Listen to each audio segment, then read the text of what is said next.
Hey everybody, this is John at the top of the episode. I wanted to do a quick disclaimer before we get started. The views represented here are our views and our views alone. They do not represent that of our employers. To that end, please do not try and find our employers either. Thanks.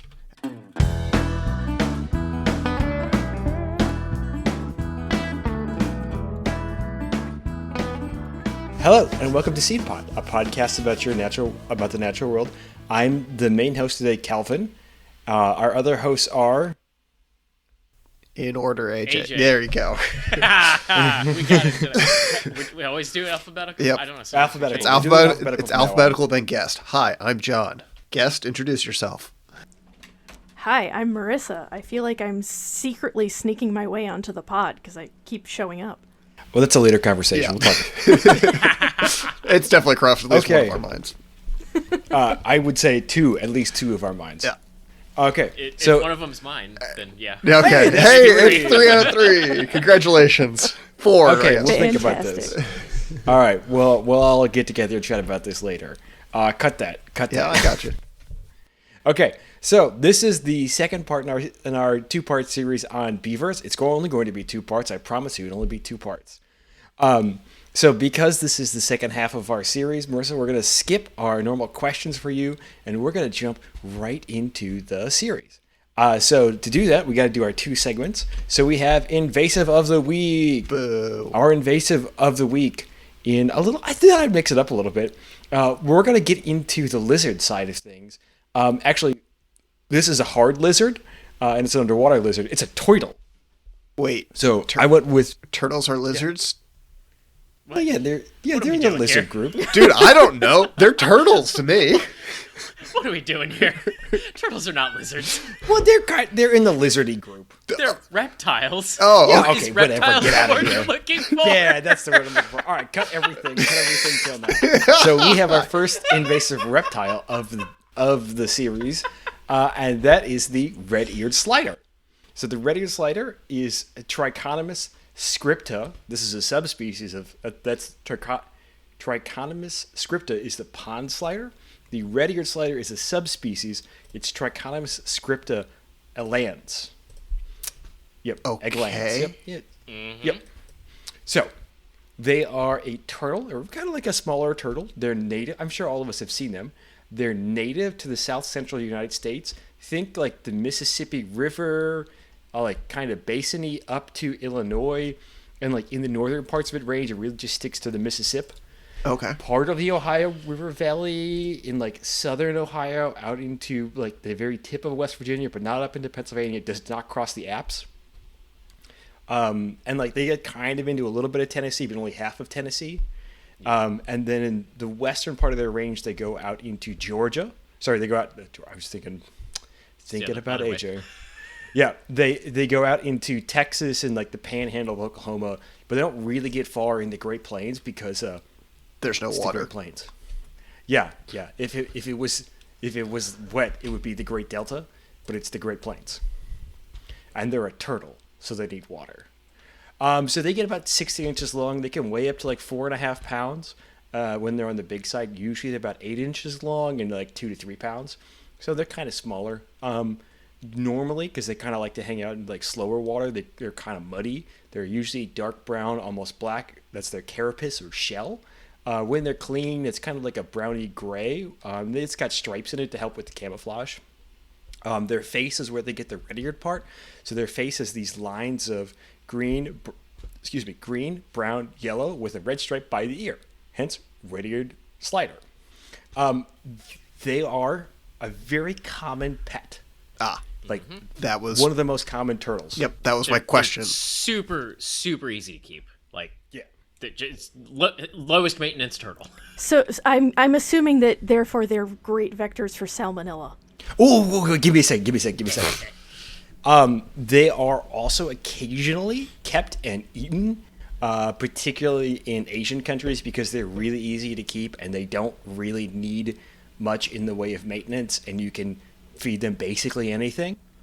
That's kind of like the secret to turtles. Most turtles are like just like garbage disposals. Like you throw most things at them and they'll eat it. Like sea turtles eat like mostly jellyfish. Turtles are the pigs of the reptile world? Is that something? Ah, sure. I'll take Yeah, it. yeah. I'll The take red-eared it. slider's definitely that. The red-eared slider's That works for definitely me. Okay, cool. Okay, so Marissa, you mentioned salmonella. So they're a great host for salmonella, as are many turtles. But the red-eared sliders, because they're often kept in captivity, and a lot of them, like a lot of the captive populations, date back to like a handful of turtle farms. I know, weird thing to think about, in at least if you're in the West. Super weird. Yeah, a lot of them tend to carry antibacterial resistant salmonella. So, you shouldn't be handling them, and you probably shouldn't be eating them. They eat basically anything they can get their little faces on, from aquatic vegetation to fish to dead critters. They just if it's in front of them, they'll eat it or they'll try eating it. And they can live basically in any body of water that holds water. They don't like water that moves really fast, but they like irrigation ditches, ponds, rivers, lakes, anything. They're okay with some cold. They're not like, the most cold-hardy turtle, but they're okay with some cold. They'll get up into Illinois. So that means, they got some flexibility. Okay, so let's talk. So that's them in their native range. Let's talk about how they are invasive. So, fun fact about these little buggers is they're one of the few turtles that are listed as one of the top 100 most invasive species in the world. Oh, shit. They're up there. Yeah, I did. That's new information on me. I know, right? You would think like it's a turtle. Where's it? Like, Yeah, come on, man. it's a turtle. It's a turtle. Who cares? It's a turtle. Yeah, okay. Where's it? What's it going to do? Where's it going? Yeah, Well, it's that's the fun slow. part. It's not going to do anything. It's a reptile. okay, they need to, they're not like a mammal or a bug. Like, they don't move quickly. Yeah, you can stop them with some refrigeration. Yeah. Oh, we'll come back to that part, actually. I'm going to just put a pin in. How? So it'll be fun. Okay. It's maybe not the most fun thing, but it'll be kind of fun. Okay, so anyone want to guess how these little guys have spread to 6 out of 7 continents? The only continent they're not on is Antarctica. Well, it has to be the pet trade, right? Yep, nailed it. Yep. Also, they've escaped from farms where they were raised for food. But they have escaped from pets, or been released, as in the case of unfortunate enemy of the podcast, the Teenage Mutant Ninja Turtles, which are red-eared sliders that were released into the sewers of New York, making them an invasive species. They're problematic now. Yep. So I hate to say it, the pod is pro Foot Clan. I'm fine with this. Shredder was vindicated. You hate to do it, but what are you gonna do, man? Hey, that's just ecology. Krang was right. Crank. Right. Which one is Shredder? Crank I don't podcast remember. now. And also Bebop and Rocksteady. Oh yeah. All those guys are So right. two of the best henchmen in like cartoon history, I would say. Yeah. I'm also like Shredder. Just come on, like that's a sick vibe. Oh yeah. So Shredder was right. Shredder, Krang, all those guys vindicated. The podcast actually anti-Teenage Mutant Ninja Turtles, especially the what's that adaptation that came out like the mid-2010s by who's his face? Yeah, the guy just Michael Bay. The Michael Bay. Yeah, that one, yeah. Yeah. We're anti that for sure. I mean, and really, what are the odds that Splinter was not a Norway rat? Oh no, he was 100% a Norway rat. Yeah. So like, so really, It's gotta really. be. Yeah, so what we're learning is that we're insufferable to watch movies with. Calvin and I were talking about the newest Knives Out movie, and we're like, it's supposed to take place in upstate New York, and we're like, oh, well, that does not look like upstate New York. Those trees aren't right. Those ferns aren't right. Where is it? Is it Pacific Northwest? Close. It's the United Kingdom somewhere, but... Well, the bracken fern is possible, but you don't see bracken fern like that in the Northeast. Oh, God, it just doesn't happen. No. Yeah, so in conclusion, we're insufferable to watch any sort of media with. Yeah, I just can't help but look at the background, and it turns out that actually very few people care about the background unless you're looking for Texas, in which case that's why it was filmed in England. But that's for the bonus episodes, which we'll eventually make maybe. Anyway, okay, back to why we're pro Foot Clan. So this is where we're coming back to the radiant sliders are the hogs of the herpetiles. So the female red-eared slider can produce up to between 5 and 6 clutches, depending on where they're at and how that female is doing, and a year. And those clutches can contain, on average, like 30 eggs. So that's 300, potential turtles. That's a lot. That's a lot of yeah. turtles. That's a lot of turtles. And they don't have the most specific nesting requirements. It's just like loose soil. Mm-hmm. So You see they them don't digging, really care. digging to bury eggs like off the side of the road all the time. Oh yeah. Just, just wherever. Yeah, they're just like, just huck them out here and see what happens. If it works, it works. If it doesn't, it doesn't. I got 4 other clutches to do this year, so who cares? Jesus. The eggs, interestingly, they take between 60 and 112 days to incubate, depending on the weather and where they're laid and all that kind of stuff. If they're laid in a warmer area, they can hatch a little faster. If they're laid later in the season, it's going to take until the spring. So those eggs can hang out for quite a while. Yeah, I was going to say 120 seems pretty decent length of time. Yeah, I mean, that's like they're like overwintering as an egg. So that's kind of neat. That's crazy. Yes. Okay, so, we kind of discussed how they handle cold weather. So you would think that they may not be the biggest issue in, like, kind of like the northern climes of, like, Europe or Japan because, like, it's cold. And, like, they don't have body heat. Ha-ha! That's where you're wrong. Because when it gets cold, they brumate, which is kind of like hibernation, but not hibernation. So it means so hibernation is, like, the animal is, like, not really functioning. When they brumate, it's like they're kind of still functioning. They're not like undergoing like normal body stuff. Is it just like super slow?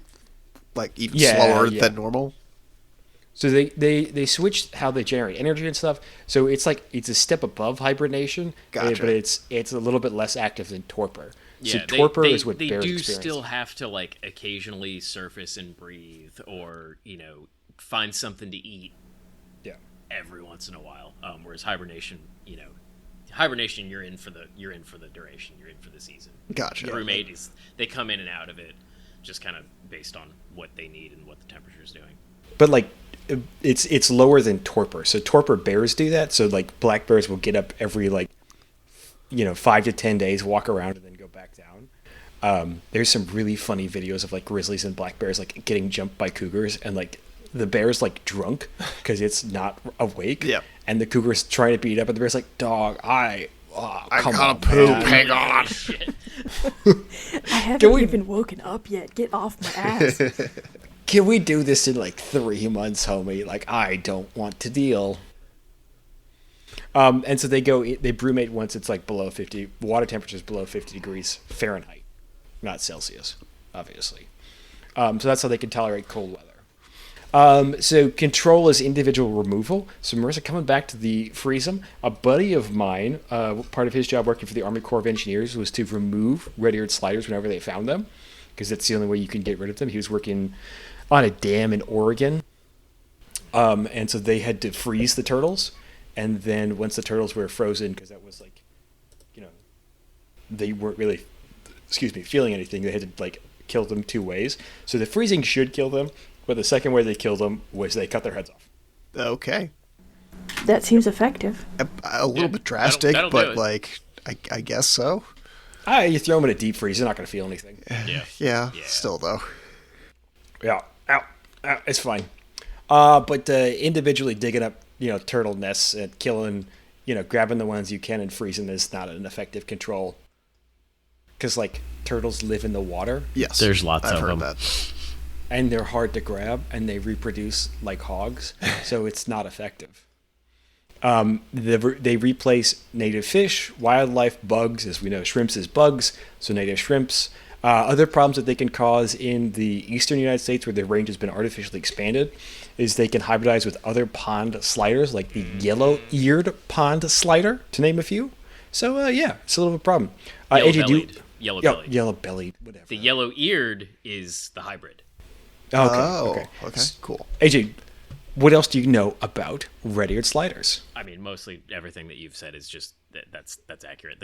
They're cool where they're native. They suck where they're not. They're slowly displacing, or just hybridizing, yellow-bellied sliders, and probably what's the third subspecies of that group? Oh, hold that on, I can't gotta look remember? it up because it's not the painted turtle.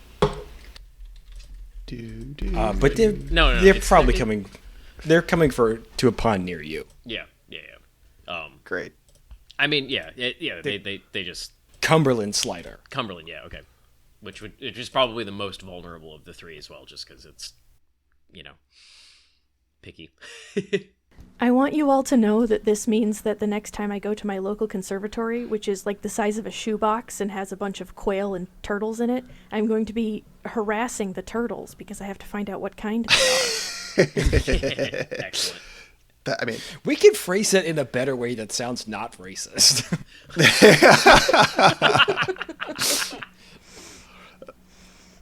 What kind of turtle are you? oh I'm no. going to bring the turtle calipers. Yeah. Yeah. Do some turtle phrenology. Well, that's just called herpetology. It's not called phrenology. Fair. Yeah. The other problem they cause, and this is not something we normally think of as an issue because we're like not herpetologists. I say not like we're not herpetologists, but they bully native turtle species off of the good course. basking What? sites. Okay. So Yeah. I mean, Just they also push your small they ass in also the water. bully each other off of the good basking sites too. But Yeah. almost any time you see a log in the river or in a pond or whatever or something, and there's a whole shit pile of turtles all stacked up on it, a lot of those are going to be red-eared sliders, and they will just kind of like shove Oh, the yeah. turtles out of the way. Really, they're not picky. They're not like seeking out Yeah, red-eared they're sliders kind of- to do this I- too. It's just the biggest turtle is gonna shove the other ones out of the way, and they're usually the biggest turtle. We don't really have larger basking aquatic turtles that are all that common. At least inside their native range and outside their expanded range in the U.S. as well. Okay, and then the last damage they do is there are reports of them destroying waiting birds' nests while they bask. Because again, they just kind of don't give a shit, and they're turtles, so they're kind of heavy and hard, So so they're they can crush just egg plowing nests. them over basically. Yeah, they can. Yeah, I could see that. They're like, hey, like, because like if you're like a loon makes just like 3 sticks next to the lake. It's like a loon nest is like 3 sticks in a belly slide. And so if the red-eared slider goes, hey, those 3 sticks look like a nice place to bask, they're just going to run right over the egg that was on there. Common loons are just terrible parents. I was gonna say, I don't want to say it's kind of on the loon, but it's kind of on the loon. Is. No, it's a lot on the loon. Like, the loon nest sucks. It's a terrible nest. It's hilarious. I love loons because they're just truly some of the funniest birds. Like, what do you mean you can't take off unless the lake is long enough? That's just me. But you that's can just an land airplane. here. That like that. Yeah, that's the fine. loons is It's an airplanes. Yeah. So, AJ and John, I'm not sure how familiar you are with loons, but it's not uncommon they get frozen into lakes. Yeah. Because a loon landing is like 1 foot. Like if they put their foot slightly wrong, it's just a crash. They're just terrible flyers. Yeah. So Yeah. they can land on lakes. Well, they're it's okay not pretty. flyers. They're just shitty landers. And they're bad at taking off, which is 2/3 of flying. It really is. Much like a helicopter, it yearns to crash. Or wait, there's a joke in there somewhere. I'm not an aerial guy. I don't know about planes and stuff. The loon is it has spec'd almost entirely into water, and so the whole air part of being a loon, it's not good at. And so it's not uncommon for loons to land on a lake that they can't take off of, and so a non-zero part of like loon mortality is they just get frozen into a lake and die. That seems. That's not ideal. That's dumb. Yeah. Yeah. It's not ideal. Yeah. No. Well, their legs are just really far back, and because that's good for swimming, and so that's why they're bad flyers, is because it produces a lot of drag. If I Okay. remember correctly, and I could be wrong about this, because again, not a animal knower other than facts about them, but like, I'm pretty sure loons are also heavier than a lot of other water birds. Yes. And yes. that also causes problems for them. They're, I mean, so body-wise, they're kind of similar. I mean, they're waterfowl, but if you think of like cormorants or anhingas or any of these other, primarily diving birds. They're all kind of oriented that way. Legs far back, not real good at flying, not real good at landing, not real good at taking off, but they're surprisingly good at swimming. It's good Yeah, to have underwater, one I skill. Yeah. You know? Yeah. Well, it's not that that's well. They also sound cool, but they only sing in Minnesota. You don't hear them sing in the Gulf where they migrate down to. They're just like loons after they migrate south. So like in their northern range, the common loon has a beautiful like black and white coloring and just makes a really eerie call. But when they migrate down, they're They suck. yeah, they just kind of like turn into like just cormorants basically. They don't call and they're just black. Yeah, they're It's just like They're just big birds. fat and hingus. Yeah. They're just heavy bad flyers with weird eyes at that point. yeah. Yeah, that's just an anhigo. Except we like loons more than anhigas. I do love loons. Oh, I like anhingas. Come on. No, I think they're cool. Some people have problems with them. But we're gonna save the anhiga discussion for a different time. I was about ready to give Okay. you the signal Yeah, for I get back gotcha. on his track. You could put down the comically large shepherds. Yeah, okay. We're on task here. Okay, so what brings us here today is our Forest Minute. AJ, what's your Forest Minute? Honestly, I don't really have one because for a little peek behind the curtain, y'all, we are recording this episode like a month after we did the first part of this. So most recently, it's been all holiday travel and family time and all that good stuff. So I haven't really been doing much in the woods lately. I just got back from a lot of driving. So yeah, I honestly don't really have one. I'm getting back into the swing of fire season ramping up, starting to plan about trainings and learn to burns, all that good stuff. But yeah, I don't have a whole lot right now. Well, I've got one, technically two, but definitely one. So I went to one of the oldest and only white pine relics in the state of Iowa, and I just stomped around. It's a wilderness preserve, or wilderness in air quotes, but a wilderness preserve in the state of Iowa. So there are no trails anywhere, and so it's super, super steep. And you just gotta figure out where the hell you're going. And it's, I just grabbed my GPS, my map, and I just kind of picked a direction and went for a long hike, and it was awesome. We found a whole bunch, or I'm the only one who went. I don't know why I said we, but I found a whole bunch of white pine regenerating in a field nearby, and trees that were probably 30 inches in diameter, and that's pretty cool, and some really cool rock formations. So this whole area was never glaciated. So all the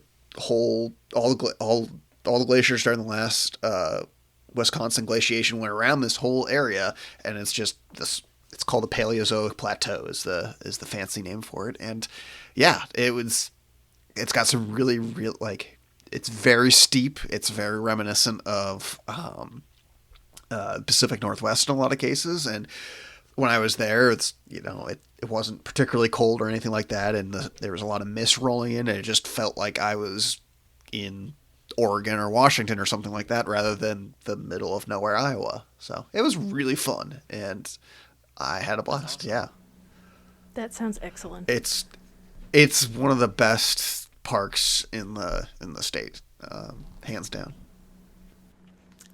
My Forest Minute is that I finally got out snowshoeing this winter, which I love snowshoeing. It's great.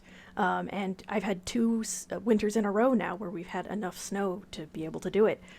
So I bullied my friends and loved ones into going snowshoeing over the weekend, and that was really fun. We pull my kid in a sled behind us while we're doing it because they're not ready for snowshoes. No. And I think I like them, but I also recognize that, like, I trip over my own feet in general, so adding a snowshoe really doesn't change that much. But yeah, we had a great time. I enjoyed tromping around in the woods, and I think we probably could have stayed out there longer if I had packed better mittens, but I did not because I didn't think it through enough. Yep, that'll do it. I was going to say it's either that or not enough snacks for the kid. or enough hand warmers for the kid. There were so many snacks, and the reason I didn't have good mittens is because their mittens got wet, and then they took my mittens. Yep, okay. So you needed the backup to the backup pair. Yep. Yeah, yep. I've gotten really into leather gloves. That's where I'm at now. I'm out on, artificials. I'm all into, nice solid leather gloves. I have a pair of water buffalo leather gloves that I really like. Because they're very windproof and they don't do water. Like the water wicks off of them. That's awesome. I have to choose like the shittiest, like generic, and like insulated work mittens or gloves or something like that. Just because I can't. Kinko's, baby. Yeah. Those insulated Kinko's, those things wear like iron, though. Oh, I have, it's like American, whatever. I'll send you a picture of my work gloves that I really like. Yeah. No, they're great, but they're cow leather. It's fantastic. I have to have those, otherwise I lose them. I end up using them for work anyways, and it's just like, screw it. I'll just use it for all my gloves or all my mittens or all the work gloves just because it's just easier this way. Okay, Calvin, how about you?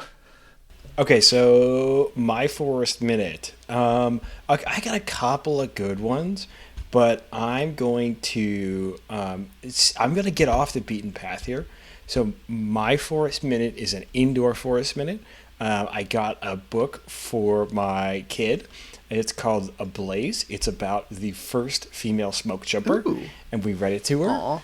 Read it to them, and this book has. I picked it because when I flipped it open, the first page that I flipped to had the main character, who's a real person, filing a complaint with the Equal Rights Employment Commission.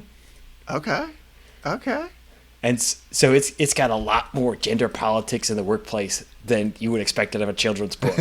But hell yeah, it was just fun reading to the kid about gender politics and fire and stuff like that. That's awesome and also adorable, and you should probably send it to us. Yeah, and the picture, they like the pictures. Well, yeah, pictures are cool. Also, they're really into textures right now, so they did try to eat the book, and the library would not like that, so we didn't eat the book. Got it. Don't eat. Which we were upset about. I will tell you, we were upset about that. Okay, so let's that wraps up our forest minute. So let's jump into. Let's jump into the topic of the episode. So we are wrapping up our series on beavers. We're going to talk about the fall of beavers in North America, and their rise and how they shaped, early colonization, really like up until like the mid 1800s. How like beavers and their exploitation really drove colonization in North America and thus kind of shaped world history. So that's what we're going to focus on today, and then we're going to wrap up with a discussion about their return and how they're doing now. But before we jump into that, I think it's just like, because we're going to spend a lot of time talking about trapping beavers, I think it'd be just kind of fun to talk about how it kind of worked then. We could talk a little bit about how it works now. I don't really trap beavers or know much about how it works now, but it kind of works similar. But so how it worked back in the day. So we talked about how most Native American peoples have some stories or myths around beavers. We have beaver bones in most Native American mindens, but like a lot of Native peoples had a lot of respect for beavers. And I read a couple of different tribes that had, prior to colonization, they had, their own rules and guidelines around harvesting beavers. Most beavers were killed in the winter, one, because this is when their fur was thickest, as well as when people really needed fat to get through the winter, but also it was like when it was easiest to hunt and kill them. So indigenous people have always been trapping beavers. We have beavers in mindens going back at least 12,000 years. I say at least because, carbon dating gets kind of tough at a certain point, plus you got to find the right bone. So we know that they were been exploited for a long time. There's a lot of interesting ways people hunted beavers. I think the funnest, the most interesting to me, which is surprisingly common, is people would chase the beavers back to their huts. They would stop up the beaver entrances. This is in the winter, obviously. Once the beavers got inside the hut, they'd stop up the entrance, and then they'd just dig them out. Yeah, Yeah, they were like Now- they were doing like what the bears were doing, right? Like he mentioned like grizzlies It and works. about black bears were doing that. They just Yeah. root around for them. Yeah, no, I gotta say, I wouldn't. If it was in the winter, I'm not stopping a beaver hole because I gotta go underwater to stop that up in some pretty gross water. But hey, man, Also you do what you cold gotta as do. hell. Yeah, that would be chilly. But like, I mean, if you're like 19 and looking for a ripping good time and you don't have a cell phone, I guess that'd be kind of fun. If you're running around enough and like doing enough exercise afterwards, or there's a fire nearby, and you're not that far from home, it's fine. Just Yeah, what about you and like 5 of your buddies just go out and just like mess with some beavers for a while? They were pretty easy to trap and to hunt. they're still so they have they're still very go easy for to trap and hunt. Like so I was this gonna say Yeah. they haven't gotten like smarter. Yeah, okay, like that's fair. they've gotten a little bit better, but like the story, like I'm getting out in front of our skis, but like the stories of beavers basically being like you just have to grab them basically, like you can still do that to some of the populations here. Like if you let off the gas doing a little bit of not trapping, like they immediately come back out and are Yeah, they're just big rodents. yeah, they're big rodents, and they have very little self-preservation instinct, even now after 200 years of aggressive hunting. So, continue, Calvin. Yeah, and again, they've been trapped for thousands of Yeah, years. So, yeah. like, yeah, it's just kind of is what it is. They don't see so good. They're not that smart because, again, they've really indexed into wood. They've indexed And into damn. wood and water and, like, making the water stop moving. Yeah, so, like, yeah, who cares about brain power? I got a dam. Who gives a shit, I got man? shit Like, to what do. What are you going to do? Come out into my dam in the winter and dig me up? Oh, you are? Oh, shit. Well, I didn't plan for this. So the other ways that beavers were hunted is if you have the anal gland of a previously killed beaver, you can express that into an area and beavers will come check that out. So you could just shoot them there with a bow and arrow, or you could spear them or throw a net over them, or you can express that into a snare or a deadfall, and the beavers will, get killed that way. I'm sure we're all familiar with a deadfall, but for those of us who aren't, a deadfall is basically a log getting held up by a stick. So imagine like your classic box trap, except instead of a box, it's a big log. And so when you disturb the trigger or that little stick, the big log comes down and kills it. Kills the thing. It's an Acme. Or injures It's an it. Acme Looney Tunes ass trap. Yeah, Incredible. Yep. It's Ewoks Yep. level. Yep. That's a good one. Yeah.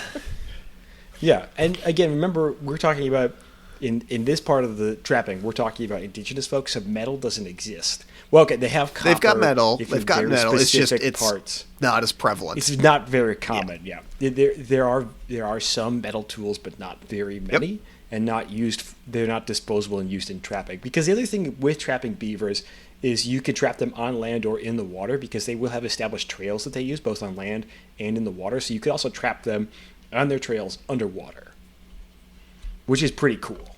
Another way that they were, commonly way that they were trapped is you would put a snare or a deadfall, and you would bait that with a stick, because like a piece of willow, because beavers are just not the smartest. Again, this is an Acme ass like way to trap them. It's a free stick. All right. Oh yeah, shit! I forgot about that. hey, You telling me if you put a 10 out of 10 stick somewhere, you're not gonna want to pick it up? Come on. I'm gonna squish that motherfucker. I will It's gonna also get grab squished. it. Yeah, you're right. Yeah, the problem is if it's a good enough stick, anybody's gonna grab it. Yeah. You could get any one of us. Well, so that's how beaver trapping was done. Again, it was mainly done in the winter, but people would take them like kind of year round. But in like other seasons, they're gonna switch to other food sources, because like a big thing they're looking for is the fur. Because when you're even when we talk about the Europeans, like when you're just a person pre the invention of artificial fabrics, one of the best insulators out there is fur. So if you want really good fur, that's beavers got it, and they got it in the winter. So that's when they do a lot of trapping, is the fall winter season. That's also when beavers are easiest to get. Okay, so a little context here. So when we are looking at beaver populations pre-colonization, so that we're going to talk about a bunch of dates later. So pre-1500-ish, we're looking at, in North America, between 60 million and 40 million beavers. Yeah. It's a range. Yeah. We're going to talk about why it's a range in a second. Yeah. It's awesome. Today, Yeah, today we got around 10 to 15 million beavers in North America. So it's to say beavers were decimated is a massive understatement. But they were well past yeah, decimated. it's so cool though, the amount of grief that people give you. You'd think we were back at this pre white man population, like not even remotely close. We should be. We should be. We should be. We should be much closer, and that's kind of the second half of the episode. Yeah. But like, it's very frustrating. I'm punching and yeah. Sorry. We'll get Yeah. there. Sorry. We'll get Sorry. there. So what did they get down to at the low end? Do you have extirpation? In certain parts, like Pennsylvania. Well, I was gonna say local extirpation, but yeah, like overall, statewide, do we have a ballpark? like region-wide extirpation? Like Pennsylvania, beavers were exterminated from like the mid 1800s up until reintroduction in like the 1920s. So do we have any numbers for the lows? Yeah. I didn't look too hard, but I think, hold on, I think I saw low of 600,000. Okay, so pretty damn low.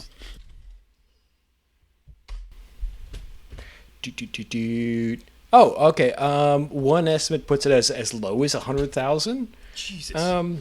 That's we got really freaking good at trapping beavers, man. And I would argue while really, we did that, really good. While we may have been able to do that, the fact that we didn't was both impressive and depressing. But like, they still survived, and like they still held on, and like that was with the maximum pressure of like capitalism and aggressive,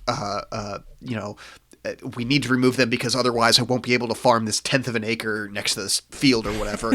I have got strong feelings, obviously. And so and we weren't able to do it. And now they're starting to come back, and it's a really interesting potential success story. So sorry, continue, Calvin. Yeah. No. We're just setting the stage here. So again, it's just we're well below what it should be, but it's better than it was, but it's not great. Okay, let's just say that we're not doing great now. Again, prior to colonization, beavers are in everything. I think the only places they weren't was around the specific areas of the Great Basin, because that was a desert's desert. They were in the Great Plains, following the rivers, obviously, but they were in the Southwest in a lot of places as well, where there were lots of rivers. But that was the least amount of them was in the Southwest and the Great Basin.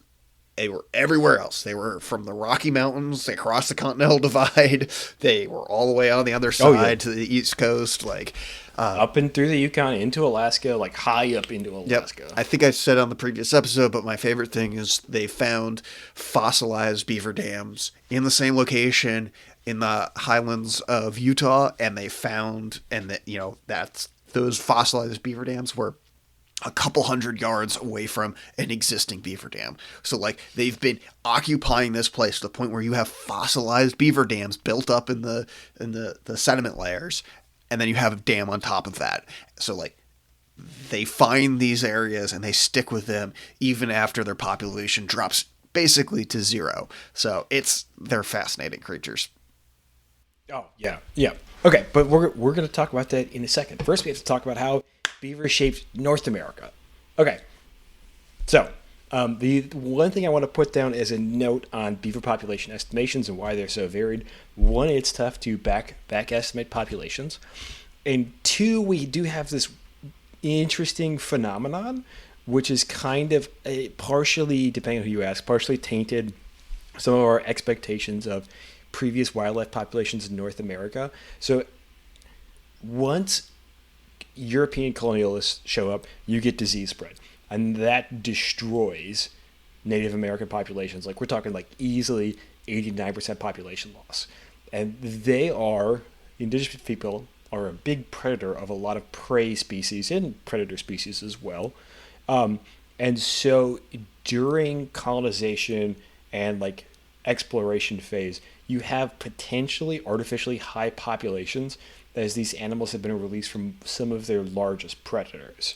So that's at 1700s to 1800s era, because indigenous populations crash due to genocide, deer populations may bound up to an artificially high level because there's no hunting. One of their biggest predators is gone. Yeah, that makes sense. So I just want to throw it in there. It's a discussed historical ecological theory that we just have to really have a time machine to go back and figure out. It's just really tough, and literally, a time machine. I'm not sure, Marissa, if the historians have invented the time machine yet. I know it would be we haven't, and it's a shame because it would be really useful. You should really focus so on that. far that archaeology can take you in terms of learning things about dead animals.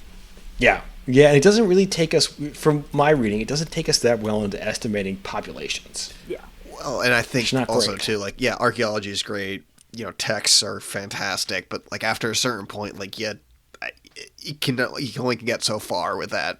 Like you were saying, and Native Americans they've got a ton of oral traditions that is super useful and stuff like that, but sometimes you need a little extra stuff to be able to build a population model. Right. Well, right. A thriving and vibrant oral tradition does not lead to necessarily a population census. No, yeah. Right. And when you lose 89% of your or more of a given population, in an area, your oral traditions disappear because you're trying to survive. Yeah, and then we get into the whole shifting baselines, part of it. And shifting baselines is the idea of what is acceptable, normal today is, not normal tomorrow. So today, a normal size of a brook trout could be 6 inches, but 20 years ago, a normal brook trout, would have been 3 inches because there weren't that many brook trout in my streams. They were mostly brown and rainbows. So the shifting baselines. Yeah, that's a huge problem. Okay, we're gonna stay on task. Keep going. Talk about trappers. Shifting baseline is a whole other episode. We'll come back to it. Okay, so let's talk about our favorite thing, which is colonization and capitalism. Woo! Yay. Okay, so we're going to pick up the story in roughly 1500. So that's where we put everything down. Okay, so colonization, as we know, of the New World starts in 1492 with the Spanish. Boo. We're almost entirely going to ignore them for my part here because, one, the Spanish mostly stick to South America, and two, they're not good fur traders. The Spanish style of colonization is I'm going to kill and enslave you and make you mine gold or silver. Yeah, It doesn't lead. It doesn't lead to good fur trading. So we're just going to ignore them because this is about beavers. But the Spanish are around. So it takes a while for Europeans to show up in the story of beavers. The first European that shows up is in we're going to get some dates here. Sorry, date alert. 1524, Giovanni da Vrenzio, who's a Florentine explorer in the employ of the French crown, maps the coastline of North America from Cape Fear, North Carolina, up to Newfoundland. Pretty decent spread. Yep. Then in 1534, Jacques Cartier explores Newfoundland and the St. Lawrence Bay, as well as the St. Lawrence River, and claims that whole area for France. So this is where we're going to start to pick things up because beavers are on the menu now. Colonization mostly fails in the northeastern United States because it sucks. Yep. It's a tough place to live. Yeah. Especially if you are a European not used to the temperature swings of North America. There's a reason why they came so far north is because, I'm in England. If I go straight-ish west, it'll be roughly the same temperature. Oh, shit, I'm in Quebec in November, December, and it's negative 20 out already. It's not as temperate as England is because we don't have the same, those same. What's the big air thing? We don't have the same temperate. Yeah, we don't have the jet stream protecting us. It's different places are different, to use your phrase, Calvin. Yeah. So it doesn't really work. Plus, the other thing is most of these guys are guys because again, European colonization is mostly almost entirely men, and they're looking for cash. Cash, in this phrase being silver or gold. Mm-hmm. There's gold in them hills. The gold in them hills is in California and the Yukon. not We New are a England. long way from California and the Yukon. At one point, the French try mining diamonds in Newfoundland, and then they like mine for a season. They send it back to Europe, and they're like, "This is quartz and iron pyrite. What are you doing?" I mean, they deserve it, colonization, all that. But like, God, that sucks. Also, how are you going to know unless you try? Sometimes you just got to be like, I guess I'm just going to hack at some rocks for a really long time and get nothing out of it. Yeah, and we have to remember, like, exploration of this is not like, jumping on the jet to Europe. This is, if you're sailing the established route in like the 1700s, this is a 6-week journey by ship where you're very much not guaranteed to make it. So it's a lot of effort, like physical effort, as well as like mortality and money to get there. And so when you're like, okay, we brought back some quartz, cool. Dog, I got quartz here. Why did I spend a bunch of money for you to like fuck up? So colonization is a slow roll in the eastern United States. It mostly for the 1500s, it goes over to the Basque and the Britons. This is not the English. These are the Britons in France. So these guys would fish off of Newfoundland on the Great Banks of Newfoundland. They would catch a lot of cod. We're going to save the cod story for later. So they would catch cod, then they would take them to shore to dry them. And while they were drying them, the Basques and the Britons would trade with Native Americans, and that is the start of the fur trade. The Basques are trading axes and guns and stuff like that and beads for beaver pelts, because beaver pelts, remember we talked about in episode 1, basically beavers are extirpated from most of Europe, so they're really rare. And so these guys are making, money hand over fish, or hand over fist with the fish. Hand over fish. Well, yeah, they're making money hand over fish. Yeah, no, they are. Yeah, you're right. That's actually not a turn of phrase. These fishing grounds are some of like the best in the world at the time. So they're making money coming and going, So this is great money. And this will eventually lead to the first fur monopoly. Again, this is in a different economic system. So we're not thinking about, free market capitalism as we see it today. This is a state-controlled monopoly.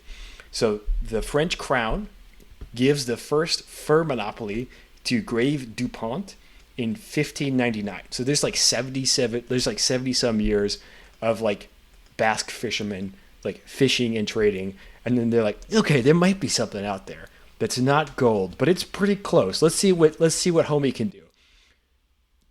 So the French go over with their first attempt, like real solid attempt to set up a trading post. Now, I'm going to make a note here. This is not Spanish colonization. The French colonization style is different than Spanish and English. This is, hey, we're here to make money, and that's it. And how you make money in this style of colonization is not on land sales. It's not on anything else. It's on sending fur back to from North America back to the old world. The fur gets sold, and that's it. That's how you make money. You got to get the raw product back to extraction. Back to the old world. Yeah. So what happens is they send some guys over. They try to set up forts. They bring over Samuel de Champlain. That guy. He's going to be a big guy later. But these guys are. What I'm just trying to, these guys aren't focused on fighting or anything like that. They're here to get paid. That's what they're looking for. They don't know what they're doing really in the New World. These are a bunch of French noblemen. So like, they don't really like their deal. Like Champlain and DuPont, their deal is they're navigators and they're rich, so they can like finance the expedition and they can get to the New World. They don't know how to trap. What they do know is they have a bunch of axes and knives that they can trade for beaver pelts. Yes. Yep. And I was gonna say, like, a lot of the extra, I guess they're extra hands in a lot of cases are like second and third sons is the stereotype basically of just like, yeah, your options are either go be mostly celibate and work for the church, or hey, maybe you can go strike it rich in the New World. Those are figure something out in the new world. Those are your two options. We'll talk about the real fur traders in a second, but like these are the kind of like financiers. So the goal of Champlain and DuPont is to set up a trading post and get paid on furs. And so it takes a while, but eventually they'll set up the trading post that leads to Quebec. the city of Quebec. There's a couple of attempts that start and fail and don't really work out. And like a bunch of Europeans, like 400-ish French guys eventually die trying to do this because, again, Quebec sucks in the winter. It sucks even harder if you're not ready for it and you don't know what you're doing. Yep. But eventually it works out. And so what they're doing in this fort in Quebec is they are trading axes and knives for beaver and otter pelts. That's the target, but they make plenty of money on other pelts like bear fur and lynx and all that kind of stuff, and fisher and mink and all kinds of stuff. So that's the goal. Okay, so let's move south a little bit, and let's introduce enemy of the show, the English. So around the same time, the English found Jamestown in Virginia, and the Dutch, I don't really have feelings about the Dutch. Not yet. They found, we don't really care about the Dutch. Come on, you're a joke of a country. Go back to being swamp people. The Dutch found the New Netherlands. Come on, guys. Be more creative, damn it. As one does. Yeah. I don't know how you would say that in Dutch. It's probably like... It's probably like New New Netherlands. Netherland or something like that. New Netherlands. Yeah, some shit like that. Something stupid. I don't know. So that's going to be... So the Jamestown is in Virginia, and the New Netherlands is in New York City and New Jersey kind of ish area. Jamestown like really doesn't make it for a long time. Like 20 years. They're like it's a barely tough going. It starves several times for sure. It almost starves a couple more times. They try to get wiped out a couple times too by surrounding Native Americans. It's a bad time. I don't want to credit the French with anything here, but the English are a lot more confrontational with the indigenous folks than the French are. The French are more go along and get along, and the English are a lot. Dear English, we've talked about the English to no end. So yeah, it doesn't really work out that well. The English are also like, again, they're looking for silver and gold, and as we know, today there's not silver and gold in Virginia. Sadly, no. They do a little fur trading, but eventually they spec into tobacco because the drug trade is cool. Yes. It's always been profitable to be a drug dealer. Got it. So they get the deal of drugs. Deal more drugs. Got it. When natural resources fails, deal drugs. I mean, what are drugs but natural resources? In this case, the drug trade is tobacco is a natural resource. I think we can make the argument tobacco is a natural resources product, maybe. Yeah. Yeah, it's indigenous. It's an indigenous crop in North America. So they start getting into tobacco, and they're not really going to play too much of the role in the fur trade for like 20 years because like Virginia, the tidal region of Virginia doesn't have great furs, and they're really like not getting by that well. And they're in Virginia in the tidal region. Like, come on, homie, like this is a real skill issue. The French are getting by in Quebec, like skill issue, skill gap for sure. The Dutch do a little bit better in their colony. They quickly realize that like permanent settlement's not super for them. They'll eventually set up a settlement in 1620-ish, but they do a lot of like seasonal fur trading because they figure out like the furs are where it's at. And this is this is enemy of the show, the VOC, the Dutch East India Company, who's doing a trading. Yeah, real bad guys. If you want to have a good time reading about a company, don't read about the Dutch East India Company. Yeah. Not great. No. Not great. But they will hire, the Dutch East India Company hires the namesake of the Hudson Bay, Henry Hudson. Of course it was Henry. I forgot to write his name down. So the VOC's big deal is they're looking for a faster route to India. And so Henry Hudson eventually finds Hudson Bay. It doesn't work as getting to India, but that's how we get the name Hudson Bay. And it's actually Hudson's Bay because it's the guy Hudson found it, so it's named after him. Yeah, I was going to say it's possessive. Okay. Yes. So fur trading really kicks off in like 1620. Everyone's realized gold isn't going to work. The English like thought about timber exports and then realized that like 6 weeks in a leaky ship back to England does not make for good timber, and that's assuming the timber makes it. So you got to find something that's worth a lot more, that weighs a lot less, and that's fur. So by 1620, the English, the French, the Dutch, even the Swedes who were there for a little bit of time, they don't really work out. They're all in on fur trading. The French are trading with the Algonquin, the Montegans, and the Hurons, and the Dutch and English mostly work with the Iroquois Confederacy. And so in that kind of like classic New England area, so like the St. Lawrence River basin all the way down into New York, so and then down into Virginia, that's all heavily exploited at this time for beavers. The main thing that's happening is you have European middlemen who go out and work with indigenous folks. So you got like a fur trapper. He goes out and he meets some folks in a tribe, and they will trade him beaver pelts, and he'll give them like a knife or some knives or axes or whatever, and then he goes back to Quebec or a fur trading post and sells it. So that's the main way it works. You also have these fur trading posts set up, like Fort Albany is set up by the Dutch specifically for fur trading. So people come in the fall to Fort Albany, they trade the furs that they have, and then they get, guns, axes, knives, pots, kettles, beads, all that kind of fun stuff. So that's how it works for about 20 years. But then it turns out that when we're trading, guns and knives and really good traps, everyone gets a lot better at beaver hunting, and beavers get exploited to unheard of levels. And so the beaver population falls really rapidly. And guess what happens? They run out of beaver, basically. Well, yeah. And when beavers are kind of your main source of trade goods, what do you think that makes people feel about each other? Shooty. Yeah, it's not stabby. Yeah. I was going to say, I know of at least 3 wars that are fought over beaver things, so... Yeah. To quote Giovanni, it's no good. Yeah. So hang on. So you get what's called the Beaver Wars. Okay, I'm just going to call them Beaver Wars. Okay, that was my question.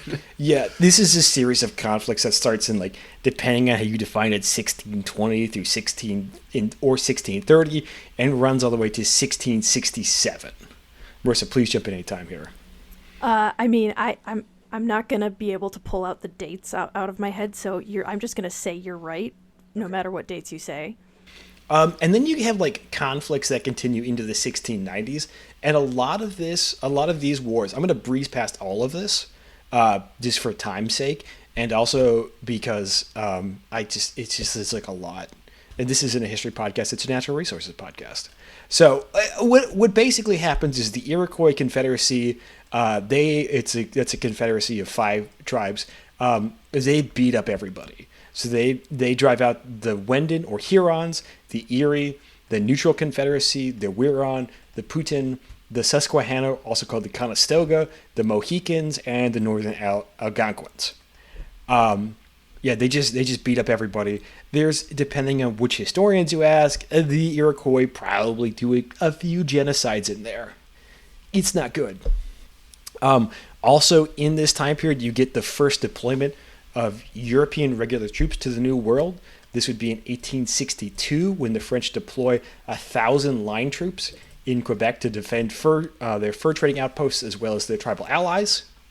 And you get your first inter-European wars. Europeans shooting at Europeans.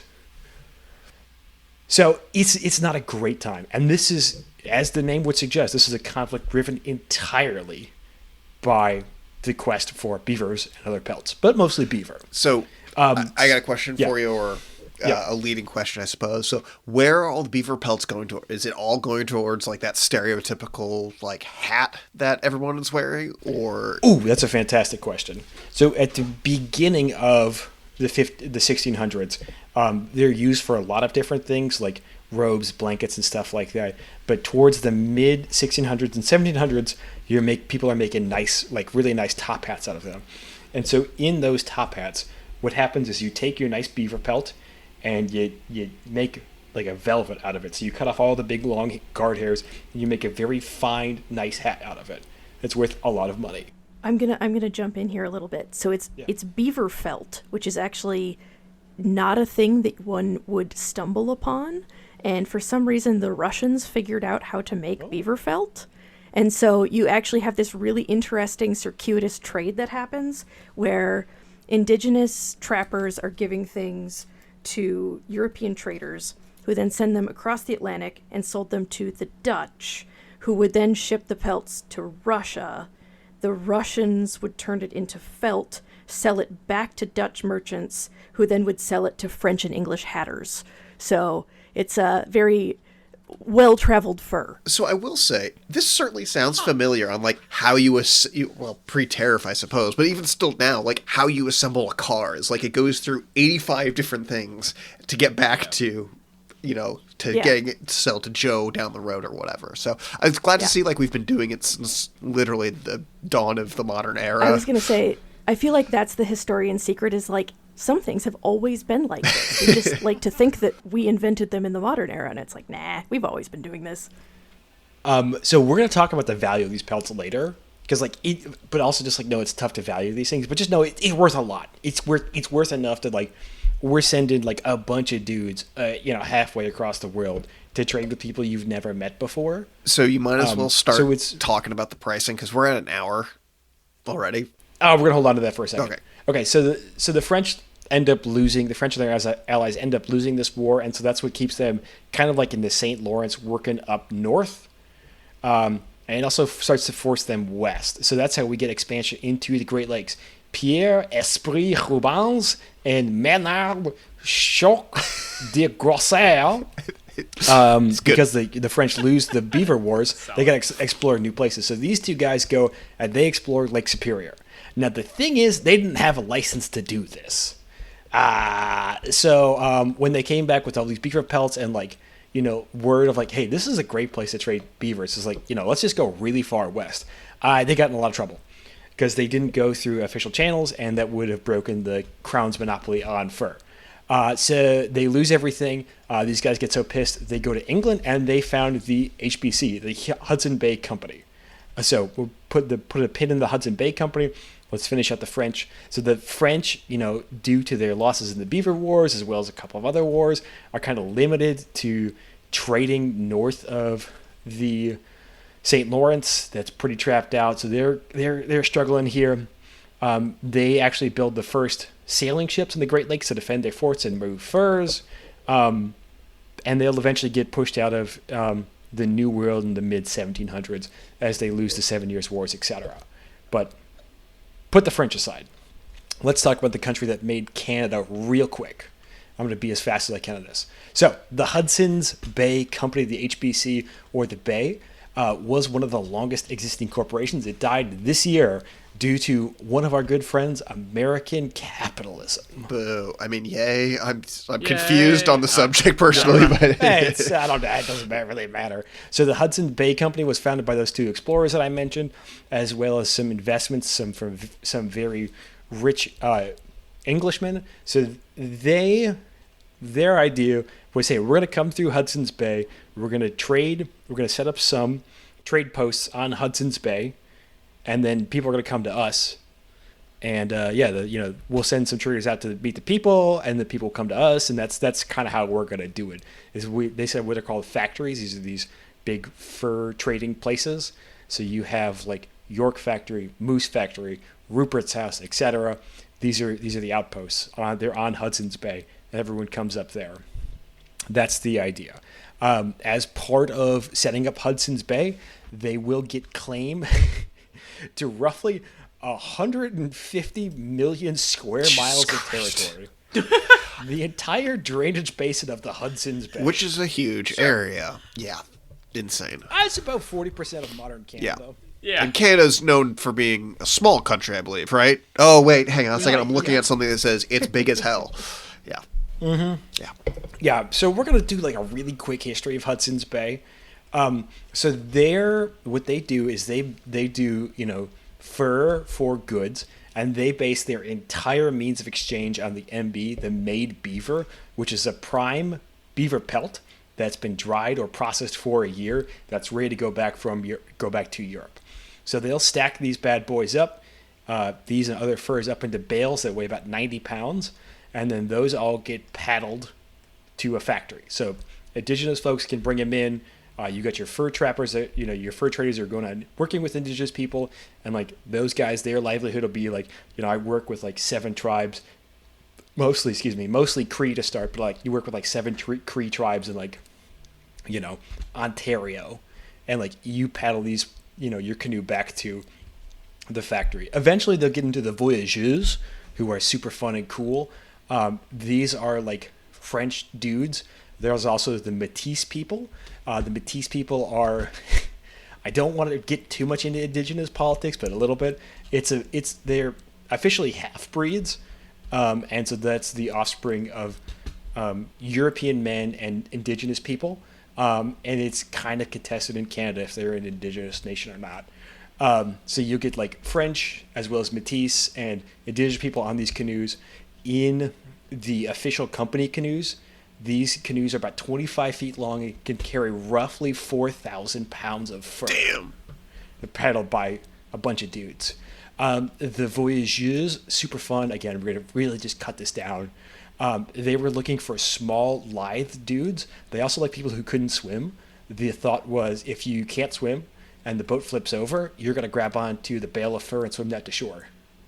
I guess that makes sense, but man, I don't buy that for a company. second. But sure.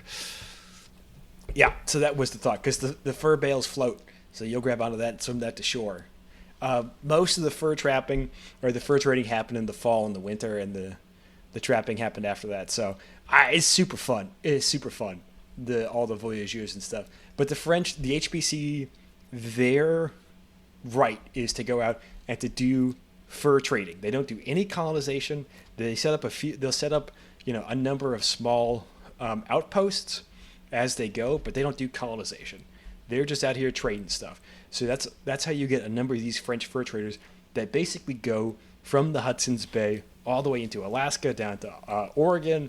Once we start picking up, who's our homies? The guys who did the Lewis and Clark exploration. Yeah, Lewis and Clark. Those guys get really preceded by the French fur traders, because that's what the HBC was doing. So these guys are largely working with indigenous peoples. The downside to this whole model is they're introducing disease. Yeah, amongst other things, yeah. Yeah. So again, we're just doing a really fast history of the Hudson's Bay Company. And so by so they start in 1670, and they do this model of trading until roughly the mid 1800s. And then disease has wiped out most of the indigenous peoples. And so they have to kind of start building some more forts and stuff like that, and hiring dudes. And so by the mid 1800s, they were actually building forts and stuff like that. There's also the Northwest Company that pops up in the late 1700s, and they'll be forced. They do a small war with the Hudson's Bay Company, but then the English crown forces them together in 1816. So, hey, we're just going to pretend the Northwest Company doesn't happen, because, it doesn't really matter. It's confusing. Needless to say, people were fighting over, how much over beaver fur and pelts and stuff like that for approximately 200 years. And in the process of that, capitalism, or I'm not sure if it's technically capitalism, but this capitalism-fueled extraction, nearly wiped out beaver populations in North America. Yeah. And so the Hudson's Bay Company does most of the colonization of what we know of today as Canada. Most of it is undertaken by the Hudson Bay Company. There's a couple of excellent books that have been written about Hudson Bay Company, and they make the very solid argument that the Hudson's Bay Company is Canada, and Canada is now remains of the Hudson's Bay Company. So we could just call it the company that started a country. Yeah, amongst others. I mean, the English were doing this all over the place. India is a big place. India was what everyone was shooting for metaphorically. That was China too. That's where all of the wealth was. But the Calvin mentioned all the factories and stuff like that. That's a big thing that was going on in India as well at the same time. And again, there were spices, and honestly, it was a nicer climate. Personally, I would much rather sit in India in the early 1700s or 1600s. Oh yeah, no, I would have died of tropical diseases, but I don't want to die of the freezing cold, I guess. I don't know. Those are your two options. Freezing cold or tropical diseases. But this is going so on. I'm just going to finish up. I'm going to finish up the Hudson Bay. Yeah, please. So Hudson's Bay Company gets as far south as Utah on some of their explorations and expeditions. Eventually, in 1863, they found their first department store. They get out of just the fur trapping and trading business, because they're hey, we actually run most of the towns that people rely on, and so they get department stores. Into the 1900s, the fur. Oh, sorry, I forgot to mention this. In 1720, the price of a beaver pelt was $3 per pelt, which, again, in That's a lot of the money. interior of Canada, they didn't use money because, like, who gives a shit about dollars? Like, we're in, like, Yellowknife. Dog, it's cold. So one made beaver pelt went for 15 steel or iron knives. So, I mean, take whatever your flip knife is at Walmart. That'd be kind of what it's worth today. I've seen a couple of attempts to convert that to modern currency. They call it about $100 per pelt. Yeah, that's Current $1913 beaver prices- by the way. It's 19. So I literally pulled up the Bureau of Labor Statistics inflation calculator for the United States, and $3 is about $100 in 1913 is about $100 in 2025. it doesn't work So at it doesn't work at all. It's- It's a lot of money, needless to say. Yeah, it's like just like whatever 15 like fixed bladed knives are at your local outdoor store, like that's what a beaver pelt goes for.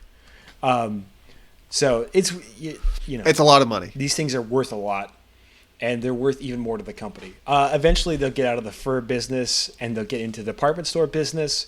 They stay in the department store business from 1863 up until 2025 when they are liquidated. Damn. So They lasted died a this year. decently long time. Oh, that is yeah. shockingly long. Yeah. They did really well. I watched a couple of things about their death. They didn't do super great with the internet, and then also they got bought by an American Venture capitalist. this banker. Venture capital. Yep. Yeah. Not a venture a corporate like merger guy. Oh. Probably a venture capitalist still. Yeah, whatever. It's some a corporate dickhead, merger yeah. guy. You know, like one of those corporate raider guys. Yeah. And he bought them in the late 2000s to break them up for real estate. Yeah, that sounds about right. Yeah, so they got broken up for real estate, and the Hudson's Bay Company was officially ended this year. I mean, again, impressive it lasted 400 odd years. Yeah. Yeah. So That's a good run. that's a good one. Yeah. Richard Baker killed Hudson's Bay Company. After 400 He's an years. executive at Goldman Sachs. Yep. Yeah. Okay, cool. You can die in a fire for all I care. Cool. Oh yeah, no, he's a corporate raider of like ill repute. So yeah, no, not a big fan of him. Broke it up for real estate. So that's a very, very fast history of Hudson's Bay Company. You can make a very good case that Canada is founded on Hudson's Bay Company, and the Hudson's Bay Company is founded all on the back of the beaver. So yeah, Yeah, so we're going to talk about Canada is a nation built on beavers. we're going to talk about the restoration of the beaver now. Wait. Okay, never mind. one We're last not. thing. We also have mountain men, the mountain man period of North America, as well as the exploration of the mountain men in America and exploration of America. Basically, all of the early American explorers are following, and they meet up with French fur traders working largely for the Hudson's Bay Company the whole time they're out there. Again, famously, what's Saskatchewan? What's her name? Sacagawea. Sacagawea is the wife of a French fur trader. Like most of like American stuff happens because of French fur traders, and the early exploration of America happens because of French fur traders. And then you have in the Rockies, you have the Mountain Man era, and those guys basically trap the Rockies out in 30 years. But early explorations of the Rockies, as well as early explorations of Oregon and Washington, are going on because of fur trading. Eventually, it flips into sea otters, but that's a different animal. So we're going to put that aside. So most of American early colonization is due to beavers and the pursuit of beaver pelts, and as well as other furs. Okay, John. Okay. That's my case. Okay, yeah, I I made the agree. argument that beavers shaped colonization of North America. I think it's a decent argument. So They at least built Canada. I think if you're tracing the origin of Canada through the Hudson's Bay Company or Hudson's Bay's Company, then yeah, it's gonna count as how it's built on the back of a beaver. And hey, it's on the toonie or something like that, I think. So they're at least paying It's not- homage to it. Yeah, it's not on the loony. Yeah, no, it's not. Yeah, you're right. It's definitely the toonie. I know my Canadian coinage. Anyways, okay, so after all of that time, we're coming back to realize that beavers are really important to the ecology of all of North American ecosystems. Basically, one of the big theories is that the whole area used to be a wetland of some variety because of that however many millions of beaver that were active in the landscape. And so part of this is... Wait, hold on. Let's set us in time. So like 1863, we basically kill off all the beavers. That's like basically when we're done with most of the beaver trade. 1890 is when Oregon's finally trapped out. So like now we're realizing beavers are good, and when? Yeah, and that's basically the past 5 years is when we've really I think a lot of natural resources folks knew it, but like now we're actually trying to mimic their activity. And I think AJ may know a little bit more about like anyone using recognizing the benefits of beaver and stuff like that, but like it's only been in the past 5-ish years I've noticed like people are talking about it consistently of like trying to mimic beaver activity. And I say AJ just because I think you're on the public side of things. Yeah, no, that tracks with my experience. It's been maybe the last 10. Yeah, is you could say like that's when it maybe started to get a little bit. But really, you're right. The last 5 or so there's momentum building, I would say. Yeah, is I guess probably the best way to put that. You're hearing a lot more about it in restoration projects, and yes, and it's nationwide too. Is the thing? It's not just like a regional thing. It's nation. Really cool. It's international as well. Like where beavers are active, or historically have been active. I'm thinking mostly Northern Europe. Then they are also trying to figure out ways to, if not reintroduce them, at least simulate them. And so basically, let's try to think back to our previous episode. So, real quick, what are the effects of beaver dam building? Anyone can remember what we were talking about? Like, what are the effects of like the beaver dam activity? Like, how does it change the ecosystem? It increases water filtration because the water stops. It's good for certain kinds of fish and aquatic life because you got nice pooling water. It's good for fire prevention and reducing intensity because again you have wet areas and fire does not like water. Expanses of wet areas. Yep. Yeah. You're increasing the wet acres. Yeah. So basically, and on top of all of that, in those slow moving larger wet areas, you have increased just usage by different animals. So the big thing I like to try and remind people about is that you're taking, in a lot of cases, a lot of rivers, especially, and my context, remember, is the Midwest. Like, I'm hyper-focused on the Midwest. There are probably other examples out there where it's different, but we're going to use the Midwest example. Midwest streams are essentially a V. They are very incised, so the creek is all the way at the bottom at bedrock. There is a 3 to 5 foot, what's called a cut bank, basically a very, very steep bank that's all exposed silt and soil. That's not good. No, that's we're gonna get. We're gonna get into that later in the pollution section of all of this. But you've got that, and it's at best it's very gently meandering. At worst, it's been artificially straightened to try and get water from point A to point B as fast as possible. What we found, though, is that increase... I would say it's super worst. John, it's super worst. It has cows in it. Oh, yeah. I'm literally staring... I'm literally staring at a map right now of one of the creeks that I'm trying to pitch a restoration project for, and I'm just staring at all the cows sitting in the creek, and the creek is green on the aerial image. That's good, right? Yeah. You want that. Yeah. We'll get into the pollutant side in a little bit, but... one of the things that beavers do and the beaver restoration does is it tries to get the stream to occupy the entire valley bottom area, right? So it's not necessarily the channel is as wide as the valley bottom. It just means that it's either meandering, so it's going, you can't see me, listeners, but I'm doing the wibbly wobbly movement, like it's a sine wave. Wet the dries. We wet the dries. Yeah. It's going, it's like a wave, and it's got back channels and all these like side areas and old wet ponds here and there. It's very diverse. The other thing that we found is that there's a lack of woody debris in a lot of these streams, and so beaver dams break apart during high flow events. If they get trapped out for a couple years, the dams break apart.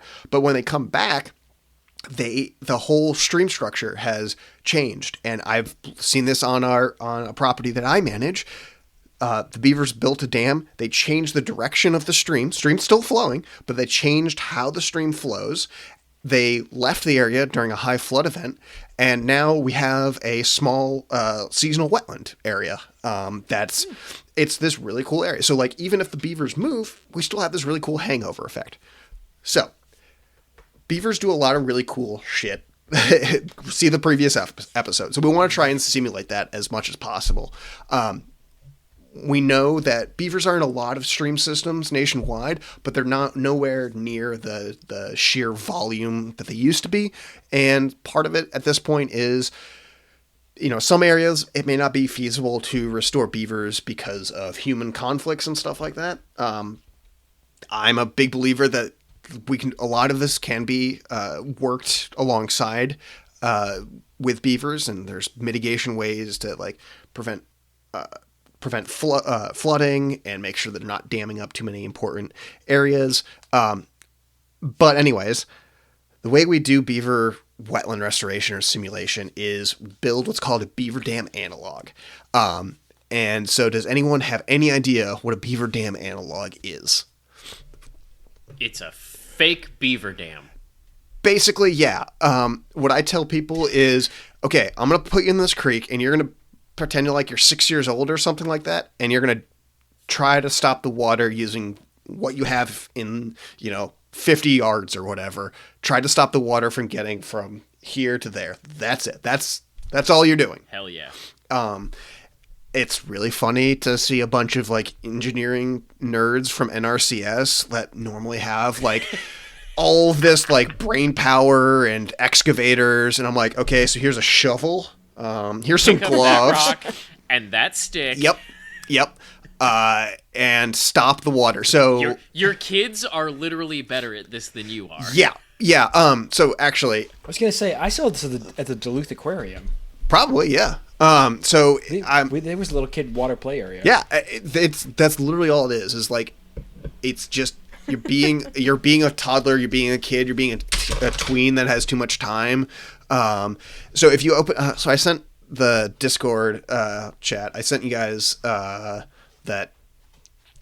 presentation PDF.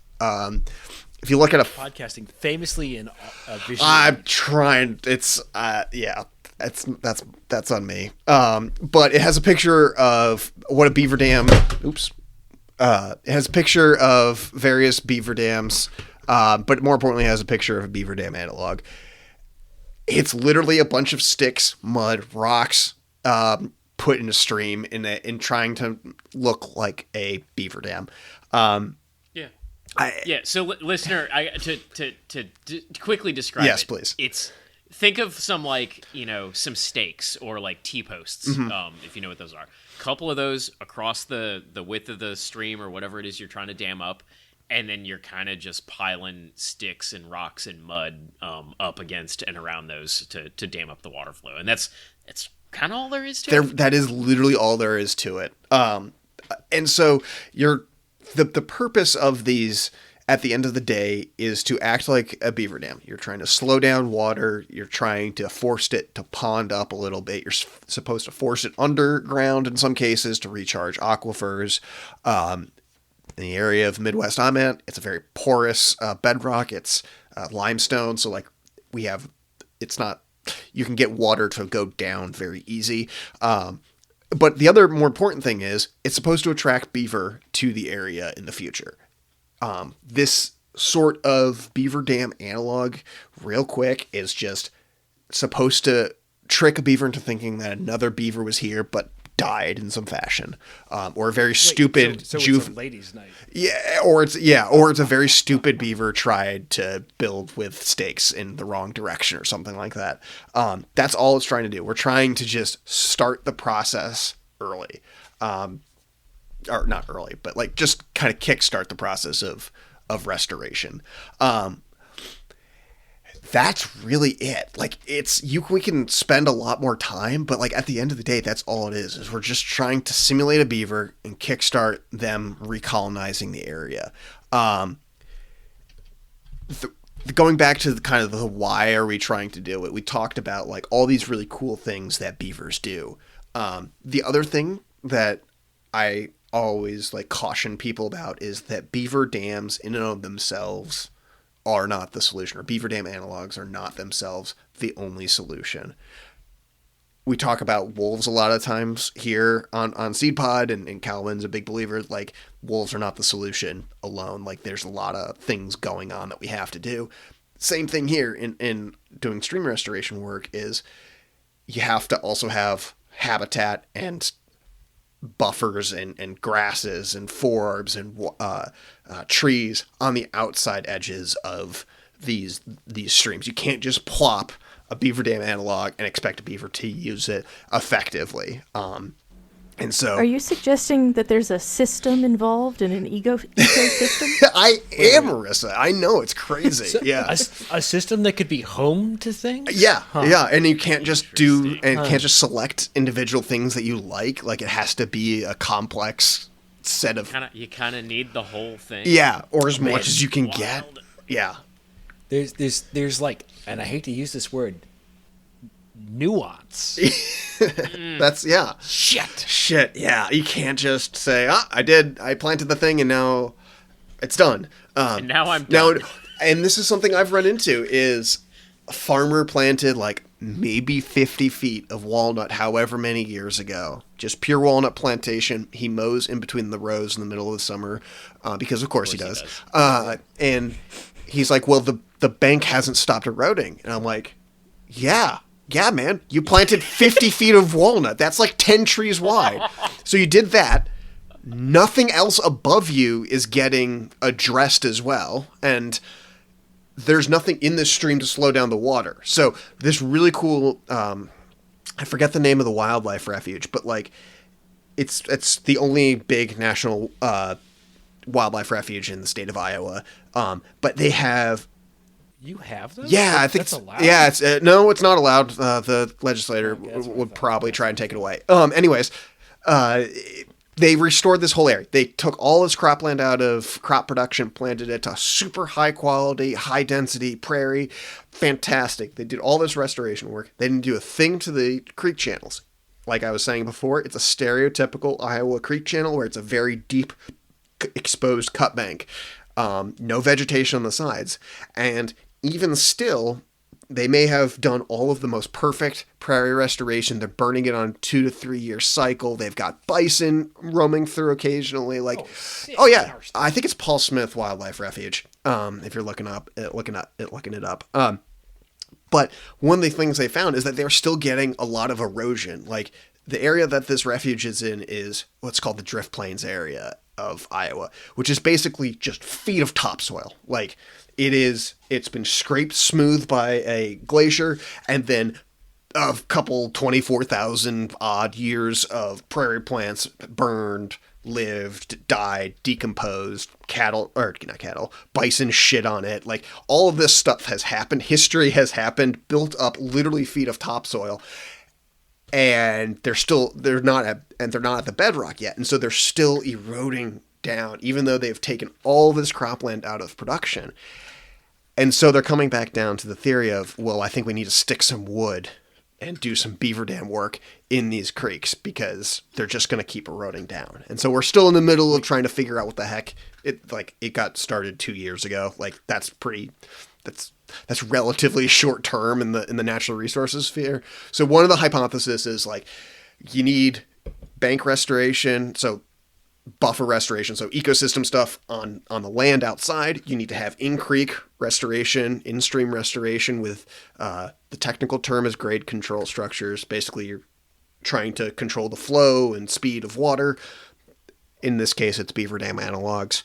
But you also need to do bank work, so the actual cut banks, the 6 foot tall cut bank needs to be addressed in some fashion because it's just going to keep eroding. So I forget where I was going with it, but basically we have to do everything. What is good?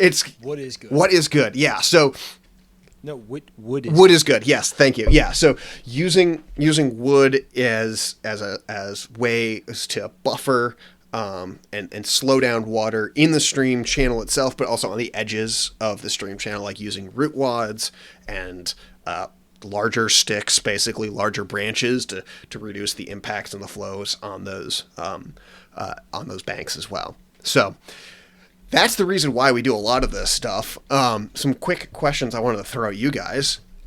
What do you think Iowa's 3 biggest pollutants are? I mean, nitrates. I was going to say, does Or, hogs wait, count do you as mean a pollutant? source or the actual thing that is the pollutant? Like, I will take you want anything. the chemical or the source? Let's do the chemical or the biology or the Nitrogen. Nitrogen's Yeah, I was one. gonna say it's gonna be nitrogen. It's gonna be Yep. way up there. Marissa, what were you saying?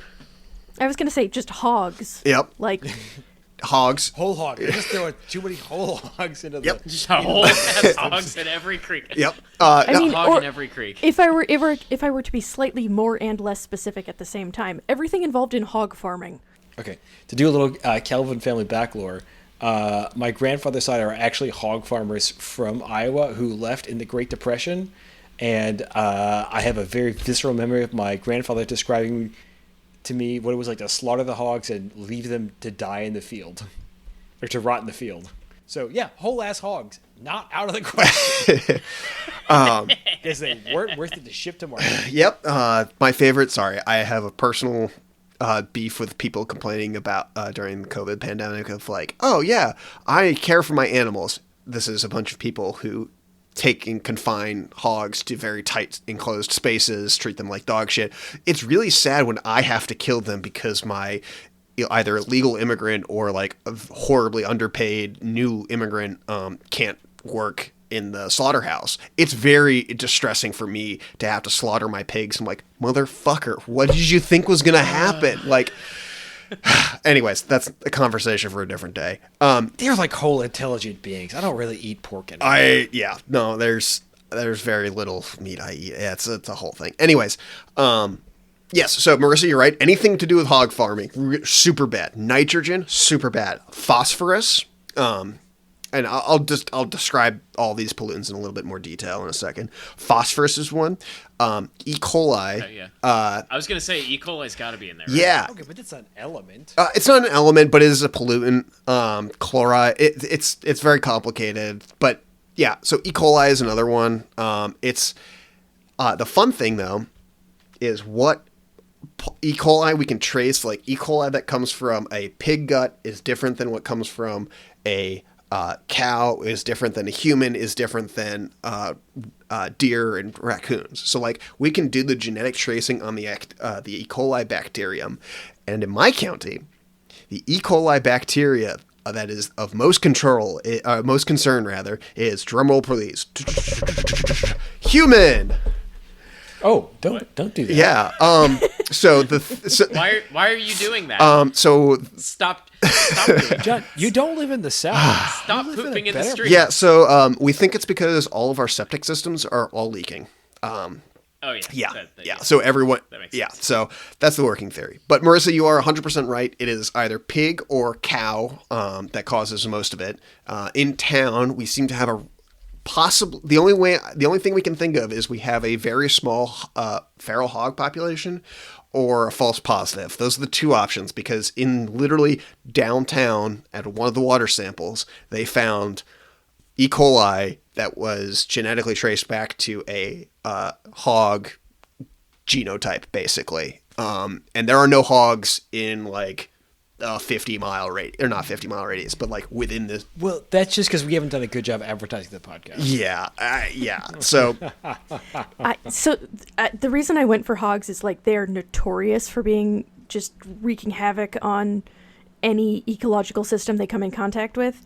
And there's a really interesting book about the impact that they had on the collapse of East Germany called Communist Pigs. And if you're interested in how pigs helped bring down East Germany, that's the book for you. Well, we already did the feral hogs episode, so I guess we'll have to do a follow. Yeah, I'm down for it. So how all of that So basically, E. coli it's just shit in the streams in varying degrees. We were mentioning like summertime. If it's above like a certain degree temperature, cows will just stand in the creek the entire summer if you let them. And hey, guess what? There are no laws and no one gives a fuck here. So they just sit in the stream all day. And yeah, we've got our leaking. Yeah, we've got our leaking sewer systems and all that sort of stuff for that for human population. We spread pig and cow manure on fields as like a cheap way to get extra nitrogen into our fields.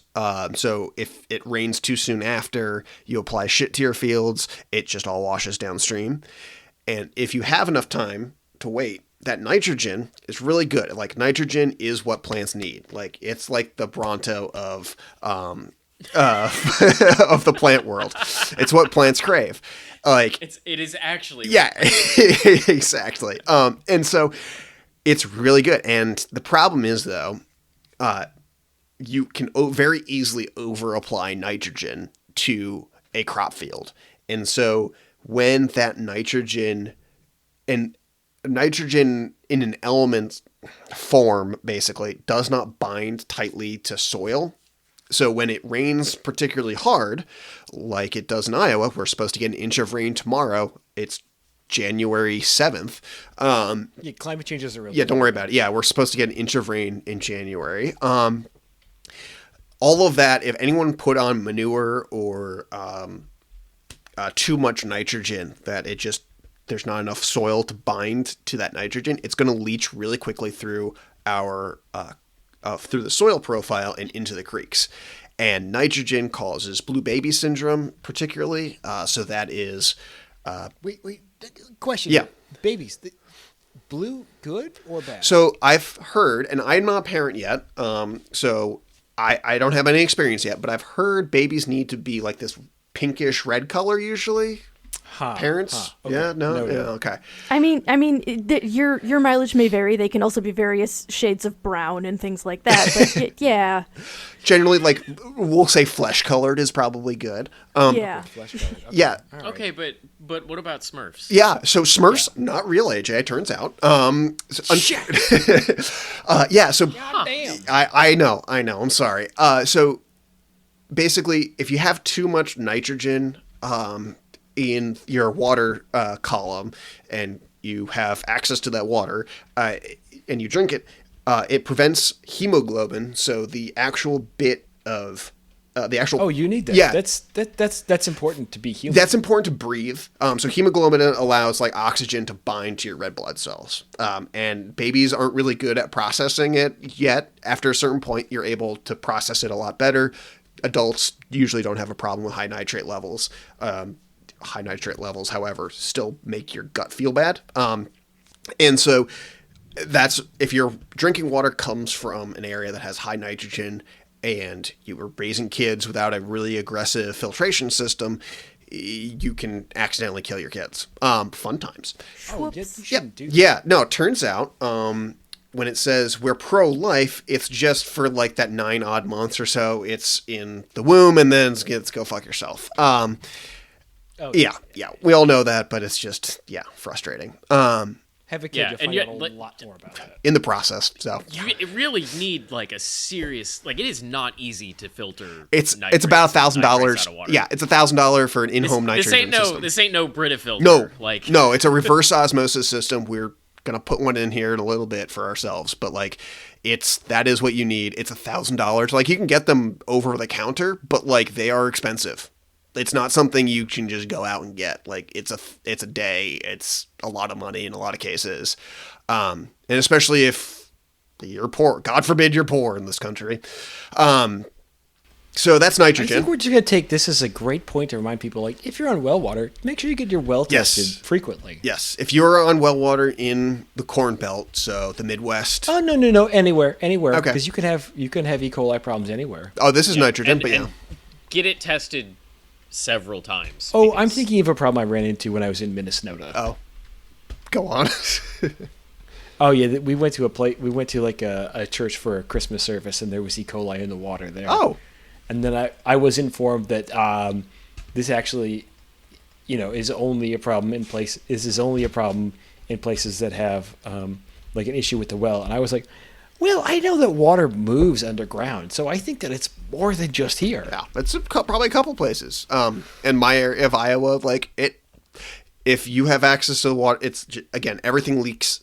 The bedrock is very leaky, is the best way to describe it. It's limestone, and if you put water moves, yeah, and so like it notoriously shit moves downstream, and that's literal in this case.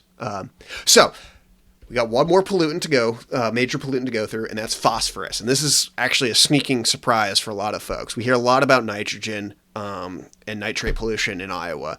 In the driftless northeastern chunk of Iowa, it's actually phosphorus. So phosphorus is super important because it also acts as a supercharger of growth. But more specifically, it is tied to algae blooms. So, I actually know a lot about this. Go on then. Weirdly, so the fun thing about phosphorus and algal blooms. So algae are microbes. They're not plants. They're algae. Actually, all seaweed is an algae, but they're really good at living, and it takes a long time to bind algae into the base of the soil. So don't have more phosphorus than the system should, is adapted to have, because algae is the last thing in your aquatic system that's going to die. But if you have algal blooms, you're at additional risk of ALS. Oh, fun. It's not good. Yeah. Yes. So it's not good. I was just harmful algal blooms can just straight out cyanobacteria can just straight out kill you. Yeah, that's what I was thinking. That's a thing. Like blue-green, I think is what it is the one that just straight up kills you. It's the cyanobacteria. Yeah, but it's long-term bad for you. Yeah. But the fun thing about algae is it takes a while, because it's the last thing in a riparian system to die. So it takes a while to lock that up into a secure system, to get that to the bottom of the system. So trying to do ecosystem control of algae does not really work that well. It's another one of those cases where you just got to reach for the algicides if you have an algal bloom, because nutrient control is important and good and something you should do, but also the last thing that's going to work. Than it is a treatment. Yeah. So that's the one thing we found. So for context, 0.01 milligrams of phosphorus is what kind of the baseline in a lot of the creeks that I'm dealing with want to have. That's kind of... It's a really important micronutrient. Oh, yeah. And so you shouldn't... It should be in the plants. Yep, it should be in the plants. It is added to plants as a fertilizer. It's part of the system. It is very important. There is a baseline. It's a macronutrient. It's not a micronutrient. Whatever. It is a nutrient. It's part of the ecosystem. It's important for plant growth. It's important to algae growth. Algae have a place in the ecosystem. I'm not saying they don't. It's just a pain in the ass when it tries to literally kill you. Anyways. Oh, yeah, it does that. Yeah. And so that 0.01 milligrams per liter is kind of the baseline these creeks are supposed to have in a managed system.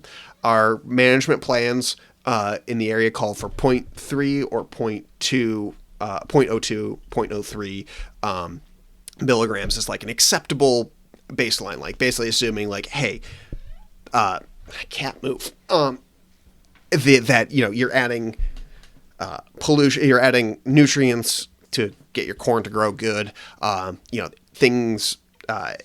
There are things you're adding to the system. It's not great, but it's within, we'll say, the bounds of acceptable. This year, during a large rain event, I found 0.2 milligrams of milligrams per liter of phosphorus in our streams. So I'm not sure. I'm not good at math. I'm assuming that's 100 times more, 10 times more than what we should have. And that's a no good. Yeah, that's a no good. Yeah. So phosphorus.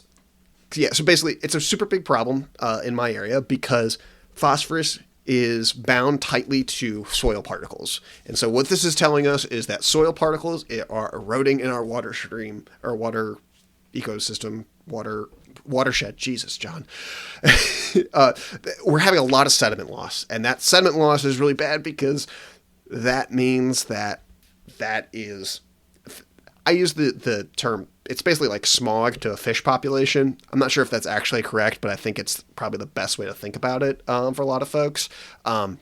It can also have like the sediment that can get kicked up can also have like a lot of heavy metals in it. It can have, God only knows what, legacy chemicals and stuff like that in it as well, on top of the phosphorus blooms. Sediment also prevents a lot of our trout species from spawning again. They need bare rock to spawn on. And then finally, that just means that all your topsoil is eroding. The only thing Iowa has going for it is its topsoil at the end of the day. Like that is what we have. We don't have oil. We don't have rare earth minerals. We have like the top 2 or 3 best soils in the world. And basically that's just telling us that we need to, if you have high phosphorus runoff, you need to both control your phosphorus applications in the field, but also you need to try and figure out ways to stop that erosion from happening. And where we're coming into this with beaver dams is that we're slowing down that water, but we're also... wait, one last thing about the phosphorus loading. The sediment loading is also like you're literally clogging the gills of fish and other marine life and killing them with particles of soil. Yeah, that's what I'm trying to, like, it's like smog. Like if you shove a person in horrible air quality, like that's the best metaphor I think I can come up with. Except this will kill them faster. True. Yeah.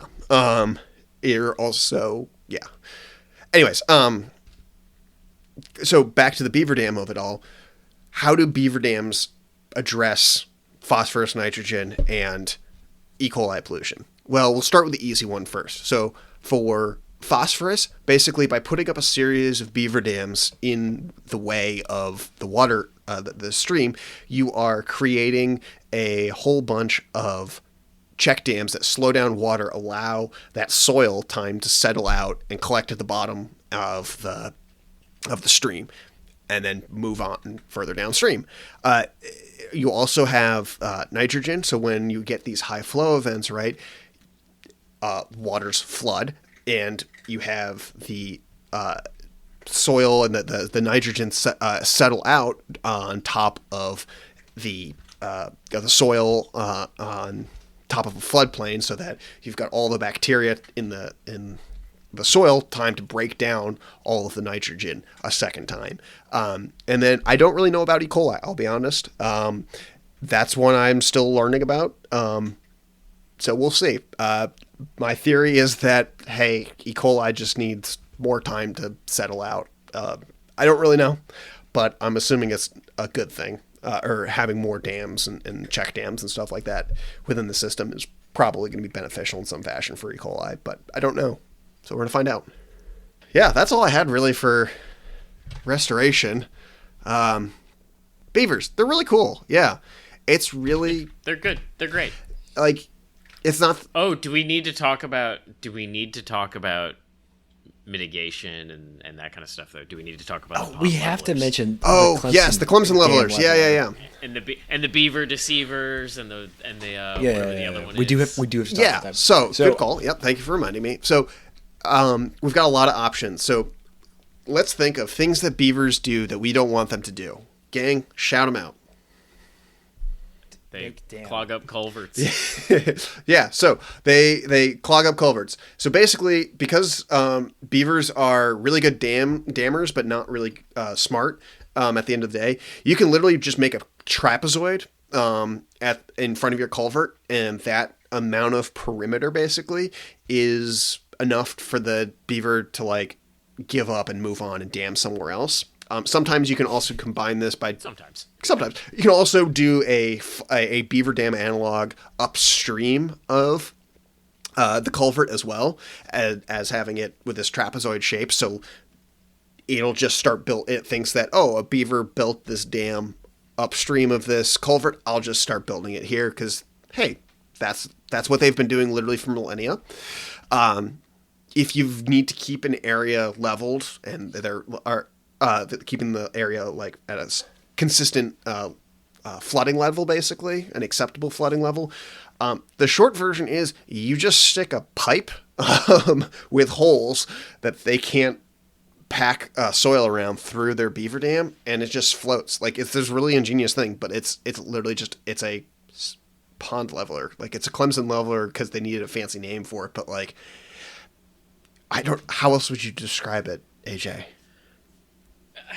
Yeah, you're essentially just sticking a pipe through the area that they're damming, and then the water level is going to equalize because you have the pipe going through, but below the water level is going to equalize on both sides of the dam, and so the beavers are going to be fine with it because they've still got a pool. Mm-hmm.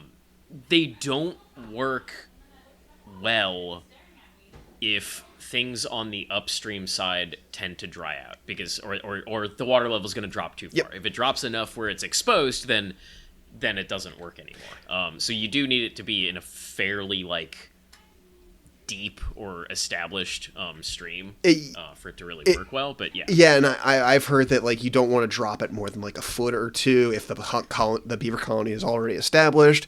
Sometimes you got to trap them out, and like as they're building the new dam, you toss the leveler in there at the same time, and they build around it. There's a timing to it too. Like you want to do it in the winter or the cooler months when they're going to be more active at reconstructing the dam, because you're gonna have to bust their dam open a little bit to put this in. Yeah.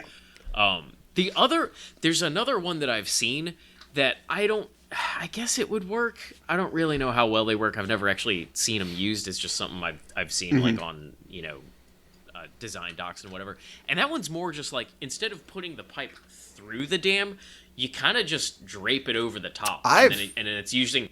And it's anchored to the bottom, like the very bottom of the water body, and it's using that gravity pressure basically to force the water up through the pipe back down the other side and keep it level that way.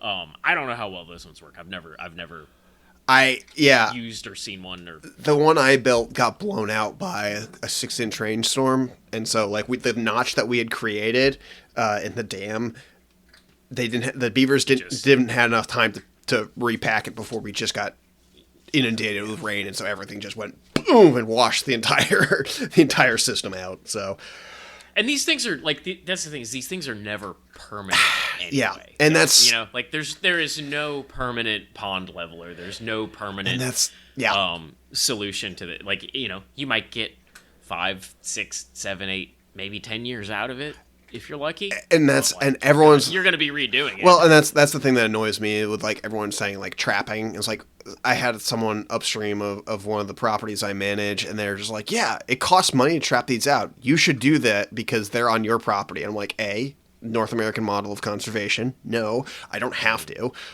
B, are you going to pay me to pay the trappers to come in here and do it? Because you're gonna have to trap them out multiple times too. Yeah, so it's one of, and I no one wants to. Hey guys, sorry about that. I had to catch a squirrel. Oh, okay. I thought that was supposed to happen on Friday. Well, it was. The other thing I would say, this isn't really about the pond levelers, and sorry, this I'll is, be back. I have a squirrel in a bag in my hand. Yeah, go do that. Yeah. Go deal with the squirrel. And obviously, like there's probably not a county roads department listening to this podcast, but like the other thing that kind of helps prevent beavers from wanting to dam up culverts and and things like that on road crossings is like if you can do bottomless culverts, there's no drop. There's no water flowing in one side and then dropping down the other. Okay, which is really going to make the beavers want to dam it up because they don't like the sound. And that's also just better for like aquatic life anyway, because if there is a water drop level, then you've effectively sectioned your hydrology on either side of that drop, because fish can't swim through the air actually. I've heard that before. Yeah. Yeah, so those are the two big major ones that I know of for mitigating damage. The other one is like people freak out like beavers are eating my trees. I'm like, yeah, man, they are. That's kind of like their whole thing. And my reaction is, do you know how we solve this? It's called metal. It literally just wrap the trees in wire, and that'll stop 99% of them. Like nothing will stop a hungry beaver, but like that'll stop most of it.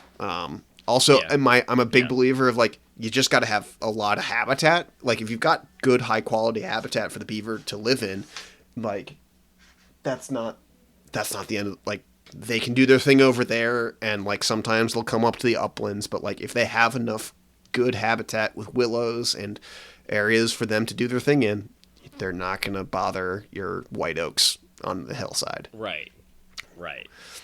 That's my 2 cents on that. I think that is an episode. Beaver dam analogs are cool. They do work. We've seen them. They've been varying forms of beaver dam analog have been used for hundreds of years at this point to simulate the damming activity of beaver. It's only now that we're just kind of trying to both add beaver back into the system, but also measuring a lot of the potential effects. I was making them as a kid, and I didn't even know. No, exactly. I was too. Like, I told people, like, the story of me building a beaver dam analog goes back to, when I was 10 in a stream in Vermont and I dammed it up. I built a beaver dam analog. I just didn't know what it was, and that's all we're doing. So that's the restoration side of things. It's pretty short because this is now a 2-hour episode, and I have to edit this shit. Calvin's off fighting squirrels. Do you guys have anything else to add? Or anything you think I missed or would like to see or hear me yammer about? No, I think people should just know that, beavers are really cool. They are an actual keystone species. I know some of our previous episodes we talked about, like, umbrella species, keystone species, that kind of thing. Like, beavers are absolutely a keystone species. They're super cool. And if you have problems with them, get over it. There are solutions, and 9 times out of 10... There are solutions. Yeah, 9 times out of 10, they're going to be about as temporary as you trapping them. You're going to see more benefits to the system of you keeping them in there. My favorite thing was the same landowner that told me to trap the beavers the year after said, I missed the ducks. Where are all the ducks? I'm like, motherfucker. Motherfucker. They left with the beavers. Thank you, Marissa. Yeah, crazy. Yeah, the beavers built you a duck pond for free, sir. Yep. That was just like, and that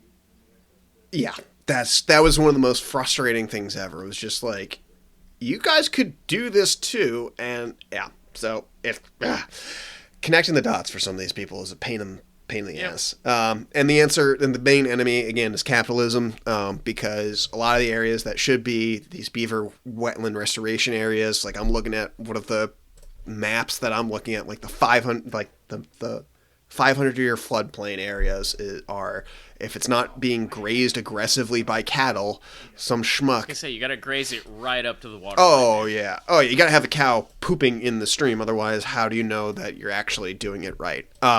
If it's not that, it is it's being farmed, and that's all of that should not be the case. This 500-year floodplain that I'm looking at for this river should just be trees, wetlands, willows, and wet prairie. What is an SMZ anyway? Oh, God. Who ever heard of those? Woke shit, if I had to guess from my local politicians. Anyways. I guess if I had to add, like, one last thing, it would be that if you're interested in looking at some beavers in a South American context and sort of the way that beavers can work as an invasive species, anything having to do with the I think it's 1946 airdrop of beavers into Patagonia. Yep. It has a lot of great stuff in it, in that it has a lot of weird racism and weird beliefs about beavers, wacky facts, and also a bunch of people trying to figure out how to get rid of beavers and running into the fact that it's a lot harder to convince people to kill charismatic animals, which a beaver is definitely a charismatic animal. But that whole episode and the way that they're approaching that now is super interesting, and it's way outside my area of expertise, but I've heard people talk about it a whole bunch at conferences and stuff, and I always think it's fascinating. Yeah, and again, beavers in the right place are really useful tools in the North American context. They are the solution to most of life's problems. In the Patagonian context, probably not. They're definitely an invasive species. Yeah. So Context is key and capitalism is the enemy, I guess. I think that's where we're landing on it. Yeah. That'll work. Yeah. That seems like a good constant. I think so. So far, I think I've said capitalism is the enemy on like a good 2/3 of our episodes at some point. Yeah. It looks like Calvin is fighting squirrels. Yeah, he's got a squirrel infestation. Yeah. So I think we can probably call it good there. I think we're gonna call it good. He's in the squirrel trenches. Sorry, I'm staring at the photo he sent us. Yeah, that is it for us, everyone. Send us emails at seedpod.pod at gmail.com. Send us 5 stars or whatever. Ask us questions if you've got them. Episode ideas if you have them as well. And then we'll see everybody later. Bye. Bye. Bye.